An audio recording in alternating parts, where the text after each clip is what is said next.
my thesis is a board game, basically. But in reality, it's trying to teach people through another medium. It's about healthcare, and I kind of want to have a perception shift amongst people, and I want them to talk about the cost of care and the disparity between hospitals. And we don't realize those prices because we're not there every day in the hospitals. So in order to kind of infiltrate that amongst the public that doesn't go to the hospitals that often, I thought a game would be a good way to get them familiar with how things are. So as far as collaboration goes, I've had to branch out to a lot of different places. Originally, I didn't know what I was going to do, so I just knew that I wanted to take on the cost of healthcare. And it went from going to a conference in Canada on Medicine 2.0. I met some people there, and they made really good contacts for me. And then ultimately, when it came down to making a game, I branched out to the NYC Board Game Designers group. And then I also wanted to get healthcare professionals in on it, so I talked to Healthcare, or Health NYC 2.0, which I found on meetup.com.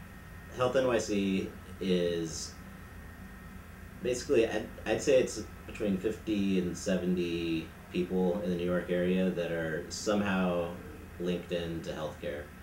There's a lot of people that are IT driven that have been pushed out of a job from another industry, and they think healthcare is a good place to get in, so they do it for networking. On the group, there's also doctors and nurses and everybody else that, you know, is in the field. Originally, I had some other contacts besides the Medicine 2.0 people that were in healthcare, so I just kind of used them to get an idea of what I was dealing with.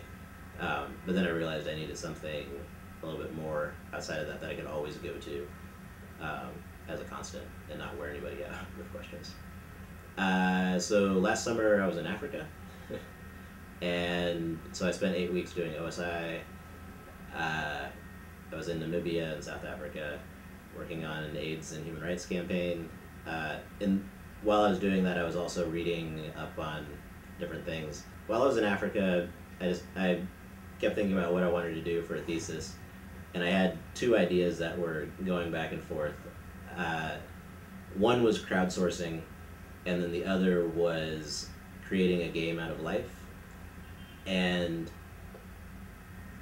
the more I thought about them, the more neither one really felt totally right.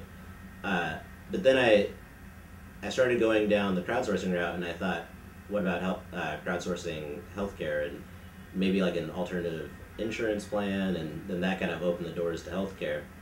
And then, so as I ventured down that path, I thought back on it probably, I guess, during midterms of the fall semester, and I realized that I was creating a game with real data, which is kind of like making a game based on life. So I was kind of pulling in all of the stuff that I was actually interested in. Sometimes you just don't know exactly what the form is that you're going to take. And so if you know your form, then you need to get into the groups immediately, and the more time that you have, the better. Once I got into game groups, that was really good for me, but I wish I would have had them earlier on. And also, doing games, you realize you need a lot of playtesters, and so I'm constantly running around trying to get people to playtest.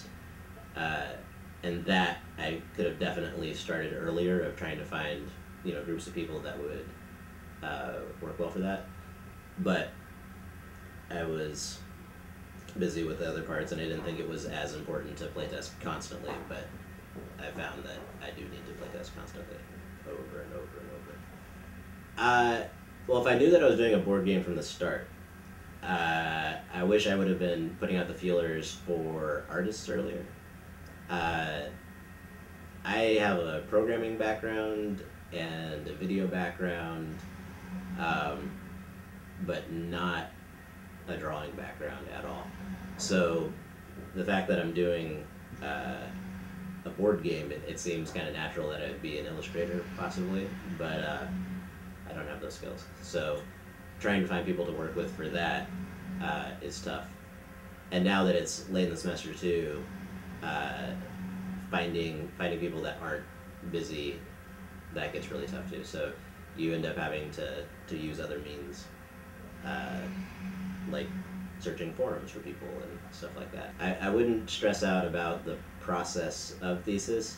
It seems like this monstrous task that you have set before you, and the truth is that a lot of people end up realizing that they want to do something else, and then they go down that path. And I think the key is to always realize that you can change up. Nothing is set in stone. So just do what you want, explore what you like, and eventually you're going to find something that really kind of takes hold of you and, you know, takes you through that journey that is Thesis.